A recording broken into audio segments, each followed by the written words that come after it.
Sister. Praise the Lord sister. புத்தியுள்ள ஸ்திரீன்ற இந்த ப்ரோக்ராமுக்கு நீங்க பேட்டி கொடுக்கறதுக்காக நான் ரொம்ப சந்தோஷப்படுறேன். உங்களுடைய அனுபவங்கள், உங்களை பற்றி முதல்ல உங்களை பற்றி நீங்க இன்ட்ரடியூஸ் பண்ணுங்க. பரவாயில்ல, குழந்தை தானே, சொல்லுங்க. என்னுடைய பேர் தேன்மொழி. நான் சென்னையில வசிக்கிறேன். நான் சின்ன வயசுல இருந்து பிறந்ததுலேருந்து ரோமன் கிளாத்திக் சர்ச்சில் இதுதான் போயிட்டு இருக்கேன். நான் ஒரு 10th ஸ்டாண்டர்ட் படிக்கும் போது தான் ரட்சிக்கப்பட்டேன். உங்க பேர் முதல்ல என்ன இருந்துச்சு? என்னுடைய பேர் ஃபர்ஸ்ட் தேன்மொழின்னு இருந்துச்சு. நான் ரட்சிக்கப்பட்டு ஞானஸ்தானம் எடுக்கும்போது என்னுடைய பேர் ஜெனிஃபரா கர்த்தர் கொடுத்தாங்க. ரொம்ப சந்தோஷம். சிஸ்டர், நீங்க வந்து எப்படி ரட்சிக்கப்பட்டீங்க? யார் மூலமா நீங்க ரட்சிக்கப்பட்டீங்க?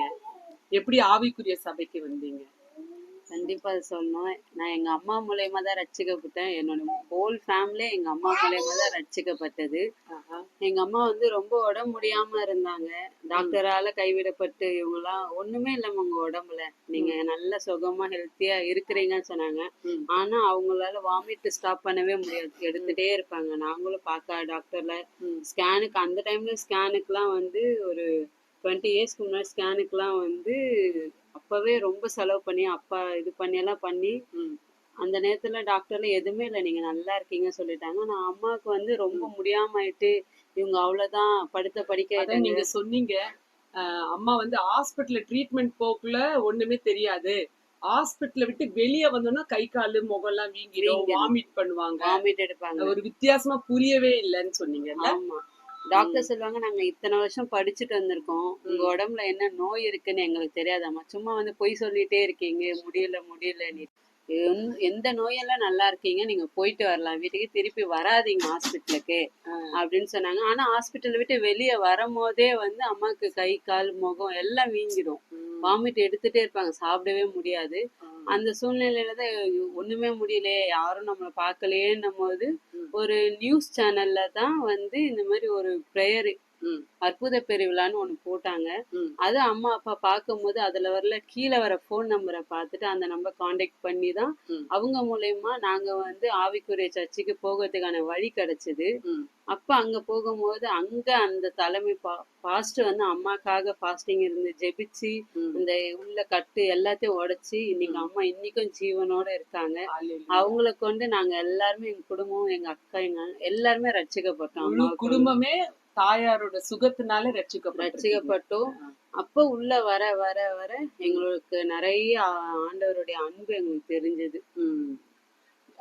இப்போ ஏதாவது சபைகளுக்கு போறீங்களா, இல்ல திரும்பவும் கத்தோலிக்க முறைப்படி ஆலயத்துக்கு போயிட்டு இருக்கீங்களா, எப்படி?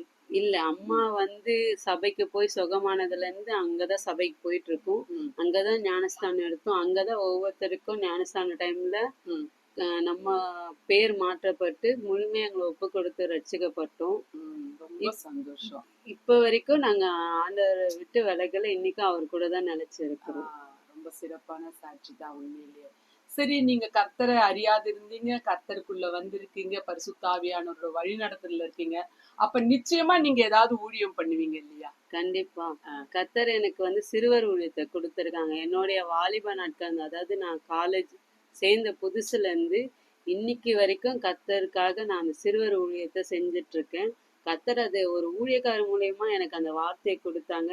விதைக்கிறத வந்து பிள்ளைகளுக்கு விதைக்கிற விதையா நீ இருக்கணும் அப்படின்ட்டு என்ன அழைப்பு, என்னுடைய அழைப்பு அது. இன்னைக்கு வரை சிறுவர் ஊழியம் தான் நான் பண்ணிட்டு இருக்கேன். எனக்கு அது ரொம்ப பிடிச்ச ஊழியம். ரொம்ப சந்தோஷம் சிஸ்டர்.